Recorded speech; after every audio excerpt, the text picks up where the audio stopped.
আলুর পরোটা খেতে কার না ভালো লাগে, সবারই ভালো লাগে। আমাদের সবার ভীষণ প্রিয় এই আলুর পরোটা।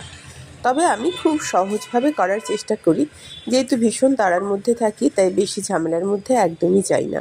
আগের থেকে আলু পুর সেদ্ধ করে রেখেছিলাম, আটা বেলে নিয়ে, আটা ময়দারও করতে পারেন, এবার পুরটাতে প্রচুর মশলা দিয়েও করতে পারেন। আমি আজকে করেছি একদম সাদাসিধে, রুটির মতো বেলে তার মধ্যে পুর দিয়েছি, পুর দিয়ে সেটাকে মুখটা ভালো করে বন্ধ করে আবার বেলে নিয়েছি। তাওয়াতে দিয়েছি সামান্য তেল, এবার আলুর পরোটা চাপিয়ে দিলাম।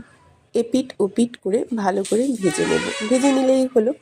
আলুর পরোটা করার সময় বেশি ঝামেলা নিতে যাবেন না, যে এত মশলা মাখতে হবে, অমুক করতে হবে, তমুক করতে হবে, কিচ্ছু করবেন না। বাড়িতে যেদিন আলু সিদ্ধ করবেন সেদিন একটু তুলে রেখে দেবেন, তুলে রেখে দিয়ে তার সাথে সাধারণ কিছু মশলা, জিরের গুঁড়ো, ধনের গুঁড়ো, গরম মশলা, পেঁয়াজ ভাজা, লঙ্কার গুঁড়ো সমস্ত কিছু দিয়ে দেবেন। বাচ্চার টিফিনই হোক আর বড়োর খাওয়ারই হোক, সন্তু এটা গুড় দিয়ে খেতে ভালোবাসে আর আমি আলু ভাজা দিয়ে।